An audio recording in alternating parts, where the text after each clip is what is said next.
do and don't publish on YouTube and so on. Hello there folks, I'm Dan Brown from a sort of interesting life.com. You're joining me on board good old narrowboat Tilly, and today I want to talk about the things that I do and don't film and a few of the sort of thoughts behind what I do and don't publish on YouTube and so on, as this is an interesting topic for me personally, if nobody else whatsoever. But sometimes people will comment and say, God, you got like so much footage of just totally random stuff, and then other times there's people who are like, oh, why haven't you done a video on this? Why haven't you done a video on that? And then they start to draw attention to completely different areas and different styles of recording that I've never even thought of. So there's just that bizarre thing of the things obviously that one person, in this case me, thinks are worth recording just as I'm going about my day-to-day life. Sometimes what people might in general want to see, and other times completely irrelevant to anybody's interests whatsoever. So that's just something that's really got me thinking. And over the last few days, well, I've been doing I've been editing loads and loads of videos. So you might have seen I posted a picture of me laptop, which was literally, it said something like 2 of 12 videos uploaded. So just in one session there was just an endless hours and hours and hours of uploading 12 separate videos. So as I've been saying, May is a big month, and even now what I've got filmed already and still need to edit, there's at this point I think there's a good sort of 7 videos plus, including one documentary episode that I could almost sit down and have entirely done in the next sort of 2-3 days or so. But basically I do an awful lot of filming is the basic general thing. And for example, something like, I hope that this light is not affecting you too much, as you may have seen my video where the light completely went out, and it's not quite been right since then. But basically, as I've said, I do an awful lot of filming, and apart from these proper sort of, like the documentaries where I have to sit and plan and plan and plan and have sheets and sheets of paper where I'm like, right then, this and this needs to be said.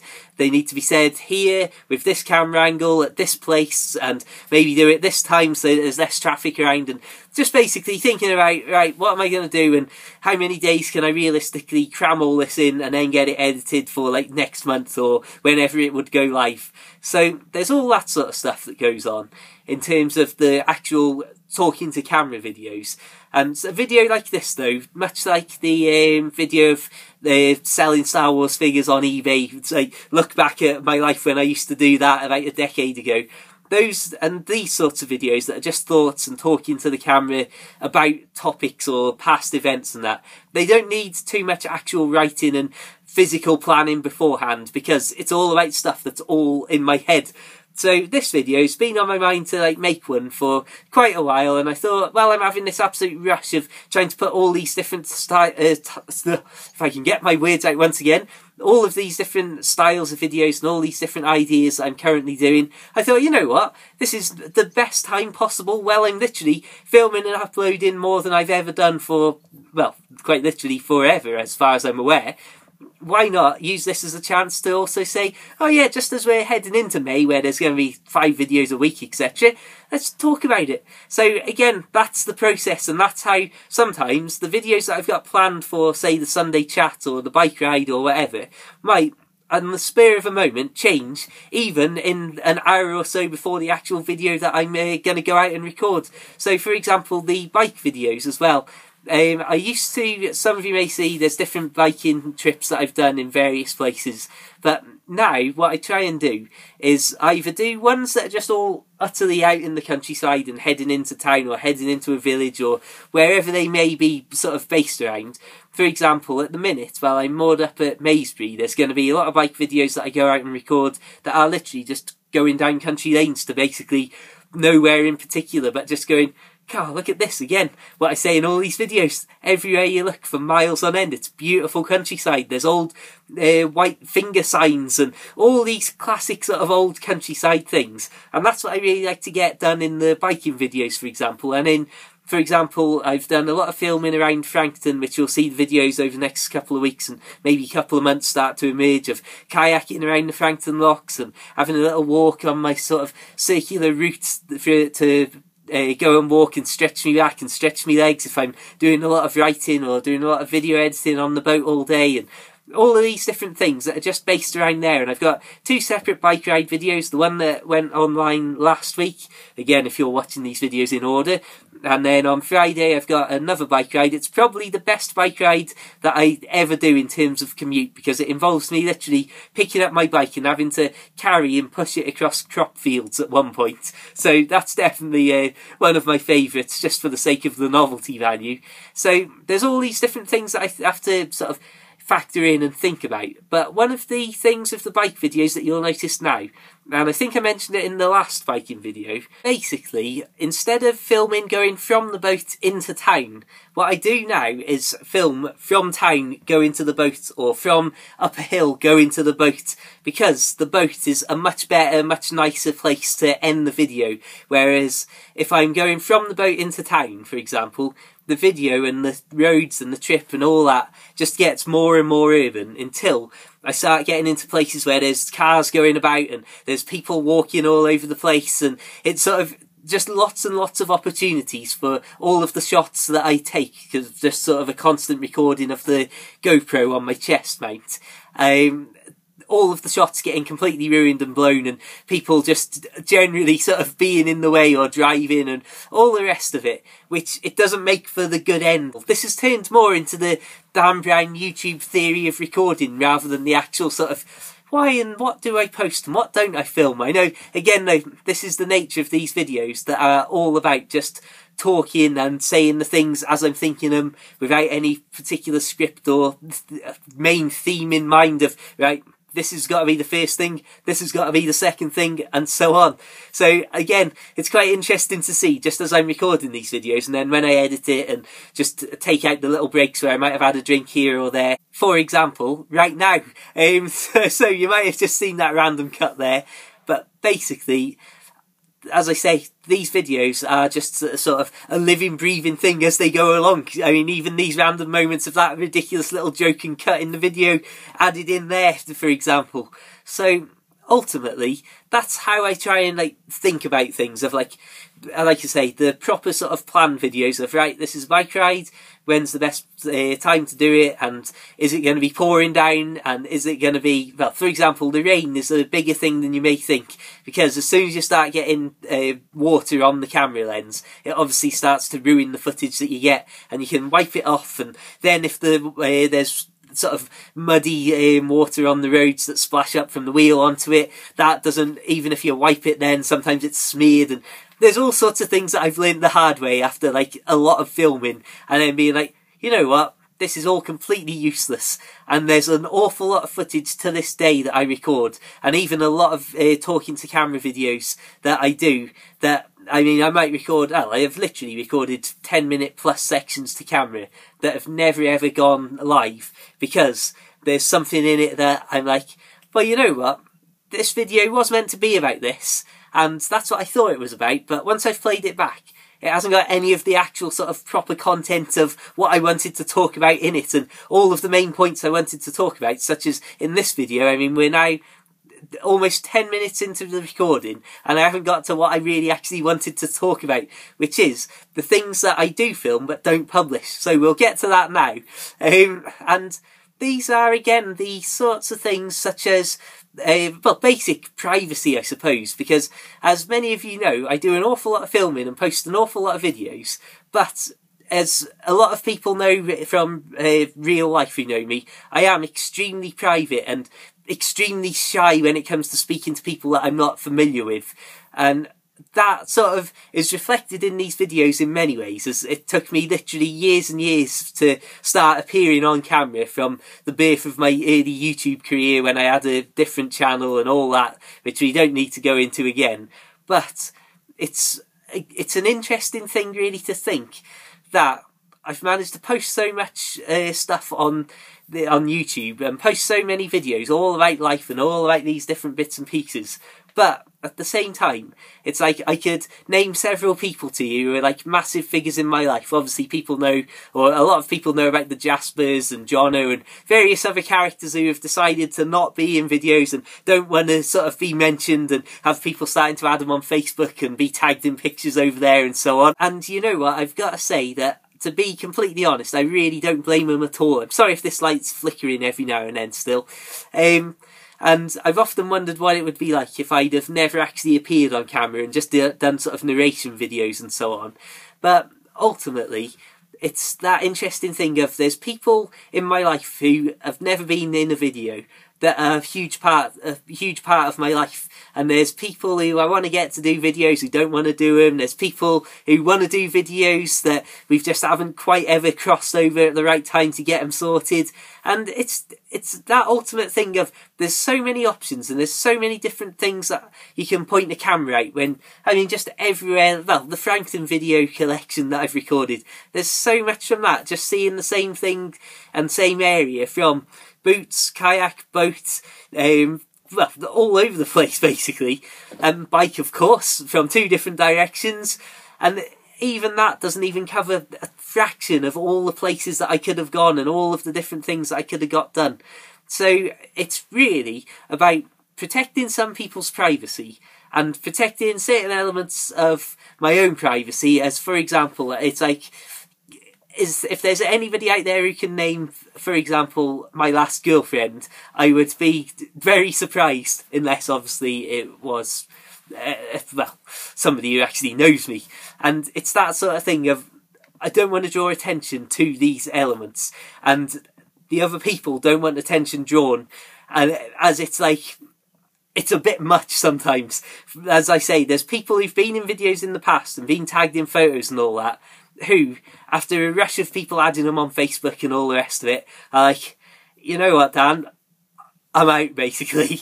And as I say, that's completely fine, and that's also why you don't see much of my family in videos. And for example, my little sister, who says loads of brilliant things, and there's lots of clips that are just sort of shared privately amongst just my dad's sort of personal Facebook friends. But I wouldn't go, God, you know what, that's hilarious, and that's the sort of thing that could get 1 million views on YouTube 10 times in a day, and is much better than a lot of the stuff that gets all those views. But I don't want to go, you know what, here's somebody who's a very young child and doesn't have a say in these sorts of things. I'm not going to thrust them unnecessarily into the limelight and say, hey, guess what? By the time you're 3, there's going to be literally millions of people possibly who've seen this, or all these people who've seen that. And it's that sort of thing again, that it's all about free will, I suppose. And again, respect for individual people and privacy. And that's why there's a lot of stuff that I'd like to do videos on, but I don't think it would be appropriate. And that can be reflected in things such as, I don't know, it's difficult again to sort of say stuff. Like, for example, I've got some videos that you'll be seeing that are like just travelling out and being up lovely sunset scenes from different places around the local sort of Shropshire area. And it's like, I've been picked up in a car from the boat, gone out with somebody, enjoyed these walks, and been out for like maybe a couple of hours as the sun gets lower and then sets, and it's been absolutely fantastic. But I don't go around going, right then, what we've got to do here is create a nice 7-minute long walking video showing all of these different elements of all these different places and the little paths that go here, there and everywhere. Because that would be sort of against the whole basis of just going out and enjoying the actual experience and being with that person. It's that idea of, I can go out and be on my own and just be like, oh, that's beautiful, point a camera, oh, that's incredible, point a camera there, and it doesn't matter to me really, however I do or don't. There's certainly times where I do go out and I literally don't have my phone on me or anything, and there's all these little walks that I do sometimes, like say when I'm stretching my back, that I literally just have my keys and an inhaler, and of course my clothes and boots, and I'll just go and walk for maybe up to an hour sometimes. There's my like, oh yeah, it's the afternoon, right, I need to do some movement and just get out there and have a stretch of my legs and so on. And that is its own entire sort of, well, this is it. This is my break from everything that is not this exact moment. And that's what I quite like when I'm out with other people, and certainly out with some people who either don't want anything to do with YouTube whatsoever, or are people who I really want to spend time with and really be there with that person, enjoying those moments. And again, it's see, this is the whole thing of these videos that I was saying. There's no overall plan. There's just loads of things in my mind that I want to talk about. And now that this video's gone on for so long before I actually even got onto this proper sort of what I do and don't film, I've sort of run out of time that I can reasonably keep you and expect the sort of hardcore followers on YouTube to actually stay watching this. But you sort of see the general theme that I'm driving at. I mean, this morning, what I was going to say just a moment ago and got distracted, it was absolutely hammering down on my bike ride into work. And I just stopped a couple of times just to sort of shift me clothes about and me waterproofs and just generally get a bit more comfortable as everything was being pulled tight as I was pedalling along and me trousers were tucked into me shirt, all sorts was going on. But as I did that, I just took a moment to just take my phone out of my pocket and just go like, quick pan around, quick look at like, it's just pouring down and being pretty wet and miserable. And just taking those as random shots of random moments, because there's no harm in it whatsoever, and I was stopped anyway while I was doing it, and just going, yeah, this is what it's all about. This is literally life. Oh my goodness me. This is literally life once again. Just a snapshot here of me going, well, as I say, boat life, it's great, sunny, stereotype, canal scenery. But then again, look at this. It's pouring down. I'm absolutely soaked. Even though I've got waterproofs on, I can feel it's all sort of somehow leaked down the side of my neck and my clothes are wet on the actual underneath of the waterproofs. And those are the moments that I couldn't go out and plan and film because they have to be caught as they're actually happening. So those, like I say, I'm planning a new weekly video series that I hope will use a lot more of these bits of footage that I get as I go along. And hopefully you'll start to see these little random moments more often. But equally, I couldn't possibly go out and record deliberately all of these things because you've just got to be there to see them happen. And I'm definitely never going to set out to go out and film absolutely everything unless they're day in the life videos, because then I really do just go, right, this is a day in the life documentary. I am going to film absolutely everything and then see after I've got about... I wish that light would sort itself out. And basically, on the day in the life documentary that I did as the latest one, it was literally, I can't even begin to imagine how much footage I had. But I had like the boat trip recorded, had all the walk up into the shops in St Martin's where I was back then, on the winter mooring, and all of these different things, all just filmed, so I could then sift through and be like, you know what, that's rubbish, nobody wants to see that. This is rubbish, you don't need all that footage of this event, you don't need all this walk crammed in here, and then try and distill it down and down and down into a sort of 20 to 30 minute documentary episode that's like, you know what, somebody out there might actually enjoy each shot of this enough to keep watching to see the next one. So, on that note, now that I've talked at you for like 20 minutes or so, and this light seems to be getting worse and worse, I'm going to say thank you so much for watching. Hope that's give you more of an insight into what goes on in my mind when I'm doing the proper sort of planned out videos, and then when I'm putting together the compilation and commentary videos on all the random clips that I collect over the weeks and months and years. And ultimately, I suppose, I'll say all the usual things. I'm just going to have one last drink to end this out now, so in 3, 2, 1, we will cut. So, thank you very much for watching. Feel free to check out my other videos for loads more things, loads of boat life, weekly boating and biking videos, and an awful lot more over May of all sorts of different things. Plenty of the outdoors though. Feel free equally to obviously add me on Facebook and Twitter and like the Facebook page, all that sort of stuff if you want to see loads of canal photos and things like that. Feel free as well to check out my Patreon if you do want to support me over there, and I get my monthly exclusive blog post of 1,000 words plus. Equally, please do consider helping me out and checking out my narrowboat books available for the Kindle. And I suppose really I'll just say, please also, oh yeah, please do check out the Narrowboat Lads audiobook that I recorded. I'd like to thank everybody who's give me such great response to that, because as I say, it's a huge amount of work trying to record perfect audio for over 2 hours, and oh my goodness me, that was an awful lot of work. So thank you for the fantastic support for that. And as I say, if you head over to Audible, you'll find the link in the description, but you could well literally get it completely free, so please do check it out, because I would like to think that if you can get it for free as part of the free trial, then it surely is worth just getting for the sake of it doesn't cost you anything. So, on that note, I'll say links to everything just mentioned are in the description. Have an absolutely fantastic week. Hope you'll stick around and enjoy all the videos I've got lined up for May. So, after another random cut in the video, I'm going to say thank you very much for watching, keep it boat worthy, and of course, farewell.